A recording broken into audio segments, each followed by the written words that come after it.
Welcome, Heartache Connoisseur listeners. I'm your host, Marty Carpenter, MD.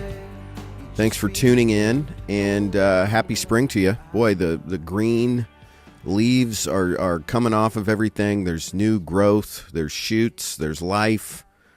Winter is over, I declare, and not a moment too soon. It got me thinking. I think the tree is a fabulous metaphor for many things. And currently I have a really big oak tree with some huge branches hanging over my house. And I've been going back and forth in my mind trying to decide whether or not I am going to get up there and try and chop off the limbs that are hanging over my roof. Now, if you've listened to this podcast for any length of time, you know that I have a fear of heights and that likely this will result in me falling to my death and being impaled on a running chainsaw. So I'm guessing I'm going to hire this done. However, I do own chainsaws, and I'm very fond of them. One of them is in the shop right now getting repaired. You know, my grandfather was a steel dealer, and so I've always had a special affection for the orange ones. And I'm not talking about the Husqvarna now. I'm talking about the steel, the only real chainsaw in existence. And anyway, my big one, my big 660 Lumber Sports competition model is in the shop right now because I loaned it to a guy. But when I get it back, mark my words, me and some logs are going to do some battle, and I'm going to win. I'm going to put on my safety gear. I am. I'm going to put on my fog-free eye protection, my helmet, my chaps, my steel-toe boots, and my ear protection, and I'm going to go to work. So, what about these trees, though? I mean, what a great metaphor. Today, I wanted to kind of talk about this concept of the breakthrough, where we experience growth, how we experience growth, what that process looks like. And man, I'll tell you, it's like trees. It really is. There's a lot about the process that's very similar to the ways that humans do this. And I'm working with a few principles here. I want to introduce those to you now. These are some things that I guess I'm asking you to kind of go along with as I build this metaphor. And the first one is that we want to grow. We want to, something inside of us at least, whether we're aware of it or not, wants to grow. We're a life form on Earth, and life forms grow, whether they want to or not. We grow physically. We don't have any control over that. Plants, trees, animals, everything grows. And I would argue that the same is true for us emotionally, that there is part of us that is on a mission to get better.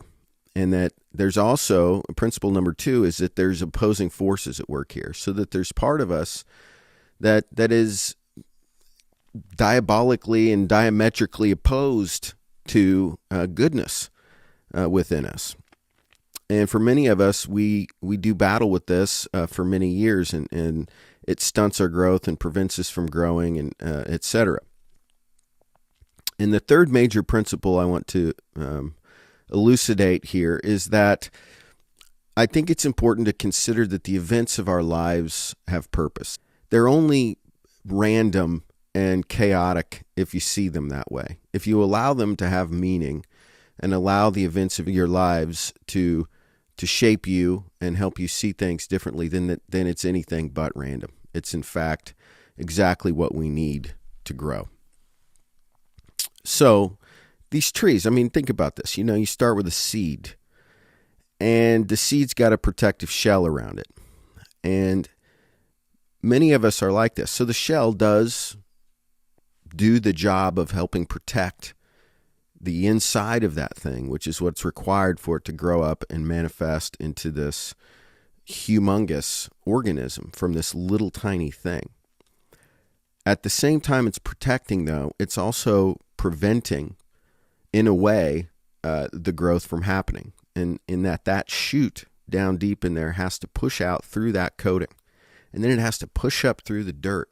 And then it has to push its way up through the other trees. You know, there's this active process of putting forth effort and having moments of breakthrough where you break through the shell, you break through the dirt, your branches peek out over the tops of the other trees and find the sun. But we make some mistakes, and one of the things that we do is what I think is best termed this sin of idolatry. I think this is a really great way to think about the mistakes that we make with respect to our own trees. Now, I've been reading a book by Aldous Huxley, and it's called The Divine Within. It's a collection of his essays. It's fabulous. I love this thing. But anyway, he defines idolatry. And, idolatry is a weird word because people think of it as golden calves and little statues and things they did in ancient times and things that you sacrifice things to. But psychologically speaking, that's not it. And Aldous has a great definition here. And he says, idolatry is in fact the worship of a part, especially the self or projection of the self, as though it were the absolute totality.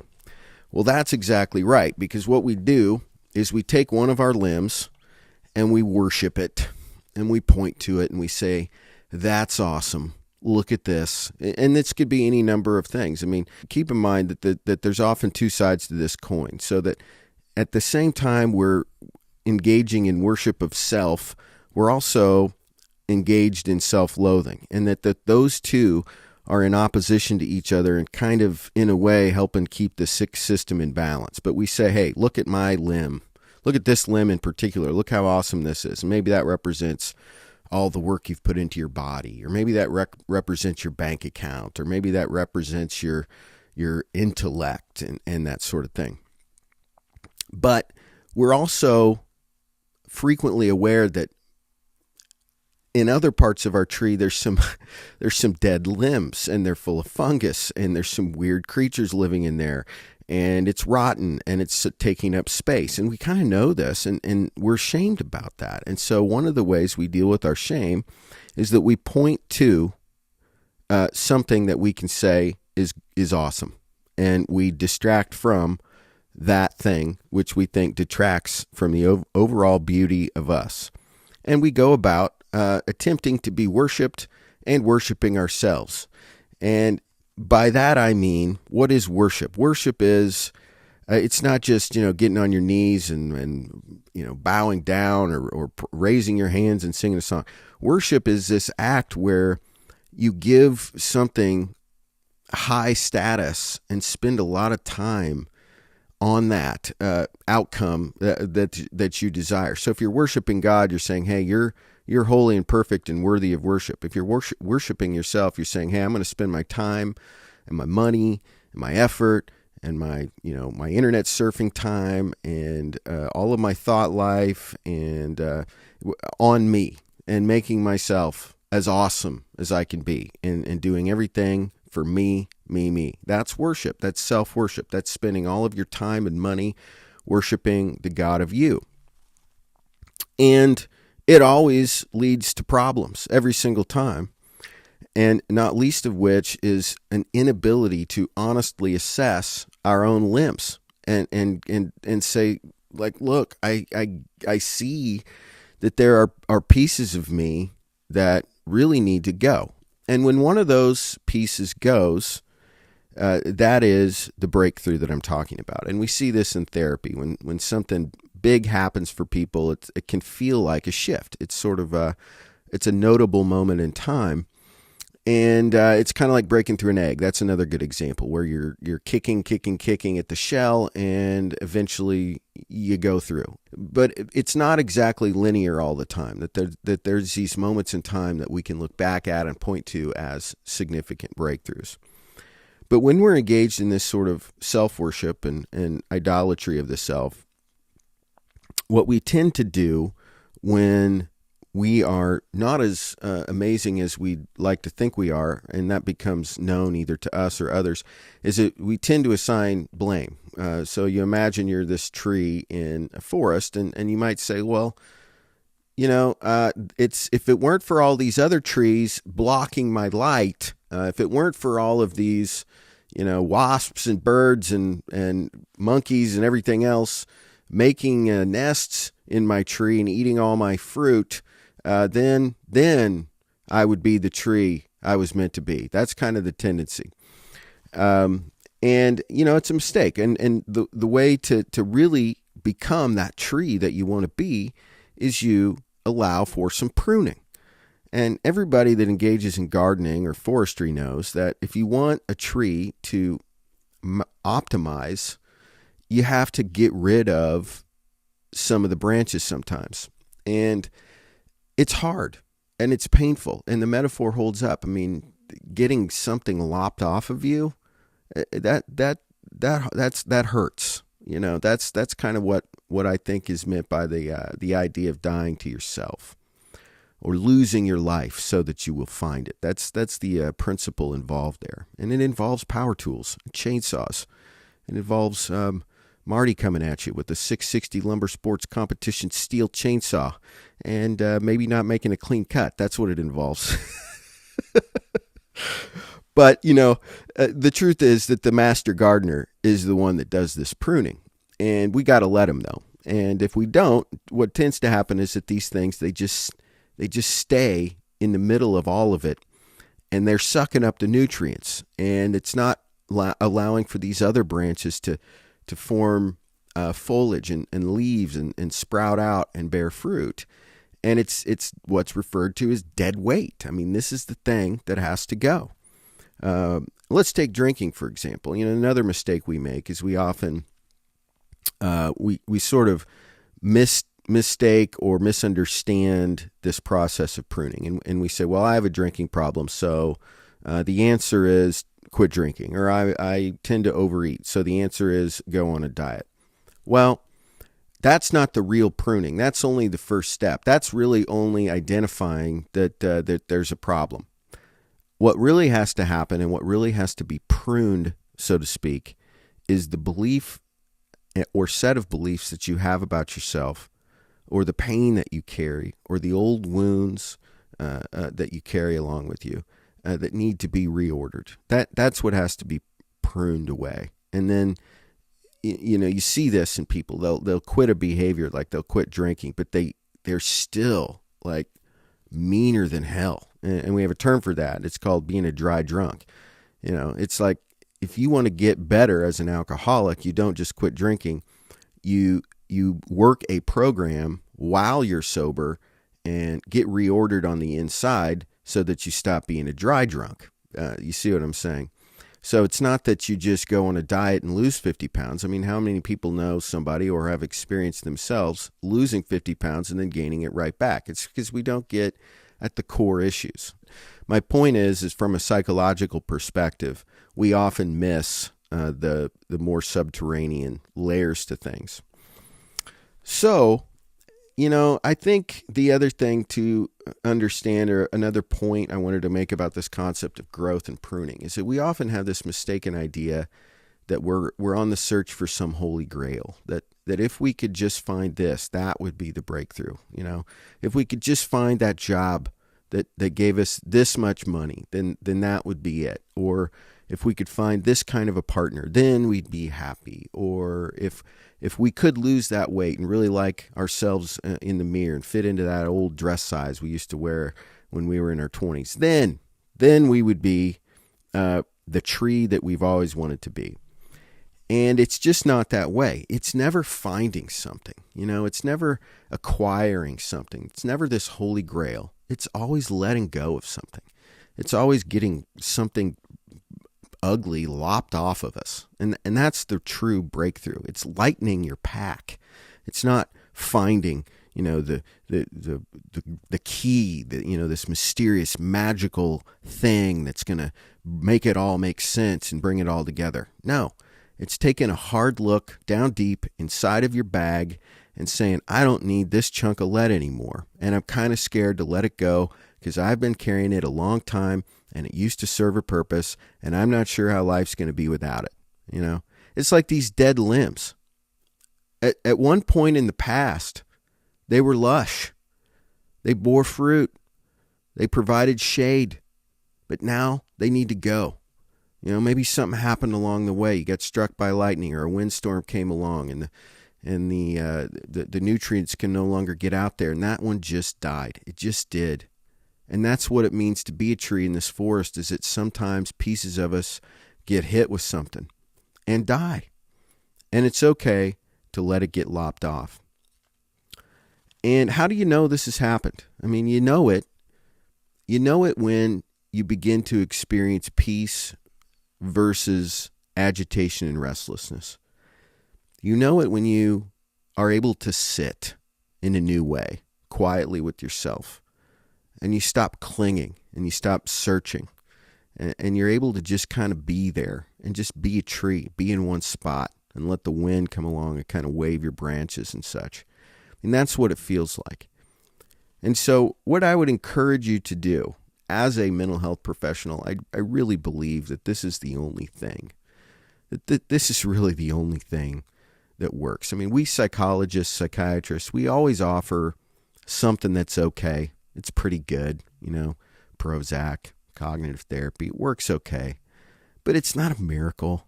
It helps some, and it maybe gets us a step or two further down the road. But what psychology can't do and what psychiatry can't do, God can. I mean, he's the great therapist. He's the great physician. He's the master gardener. And I think that when you invite the master gardener to prune as he sees fit, as opposed to you attempting to direct your own pruning process, you just have better results. Now, again, frightening. Well, what if God asks me to give up a branch I'm not ready to give up? Well, he might. But, he's also a gentleman, and he doesn't ask you to give up anything you're not ready for. And so this is just the most lovely, delicate, beautiful exchange where you just say, hey, I could use a hand. I'm scared. I'm not quite sure how this is going to go down. But if I'm honest, I admit that a lot of me is a waste of space and needs to be replaced with something better. Could you make something grow here? And he does. And it's gentle. And he doesn't come at you with Marty's 660 Lumber Sport steel competition model chainsaw with a dull blade. He doesn't do that. He comes in and delicately often, and in ways that are profoundly loving and gentle and life-altering, does this pruning in a way that leaves us able to continue to grow. And those spots in our tree where we're now afraid we're going to be imbalanced, they fill in, and they fill in with virtue. They fill in with compassion. They fill in with the capacity to love. New things grow there. Things that we're maybe not sure ahead of time are going to be there, but do. And you have to accept that this is a process that you cannot control. Again, back to this idea of growth. I mean, we can't control it. It has its own methods and its own path, and we have to basically get out of its way and invite it to happen and trust it. That's the secret. And you know what? You just got to be part of the forest. You got to stop wishing that something would come along and chop down all the other trees so you can be there all by yourself, soaking up all the light, providing all the shade, and being the star of the show. That's just not how it is. You are part of a forest. You are part of a system. You are part of an interrelated ecosystem where things depend on each other. And it's the differences between us that provide so much of what makes this whole thing beautiful. I mean, you can be jealous of the fact that this tree makes bananas, and you can feel like your own citrus is inadequate, but think how silly that is. I mean, sometimes we want a banana, sometimes we want an orange, sometimes we need a pineapple, and they're all good. I wouldn't want to live without any of them. And that's the way humans are. We're part of a system. We're organized, and we're growing. And the trick is to allow that to all just be the case and stop trying to make it be the way you want it to be, Be the star of the forest, chopping off only the branches that you think should go, adding ornaments and all kinds of decorations and lights to this old, ugly, rotten, fungus-laden branch that just needs to get chopped off and get used for firewood, right? That's what we do. But it's okay. It's human nature. Again, we got opposing forces here. We can be aware of what we want, and we can have something working against us at the same time. But it's like once you relent and allow the natural course of things to be true, all of a sudden, your level of tension and angst, it dissipates because you're not arching your back against the way it is. Allow the pruning, allow the master gardener, identify honestly your own limbs, and don't be afraid to enjoy your own foliage too. You have your own unique beauty about you, and that's fine. And you should enjoy it, and you should love it, and you should put it out there for other people to enjoy and benefit from. So, hey, that's this one. That's the episode on breakthroughs and growth and trees and springtime and chainsaws. So with that, I will leave you. Hey, if this stuff, you find it benefiting you and it's helpful to your life and it's something you want to help support, I would love to have you as a member of the team in the form of a donation to my Patreon page. If you go to theheartacheconnoisseur.com, there is a link to that page down at the bottom. And you know what? You can do $1. You can do $5. You can do $10. You don't have to break the bank on this, but every little bit helps. I appreciate it. And hey, signing off. We'll see you next time.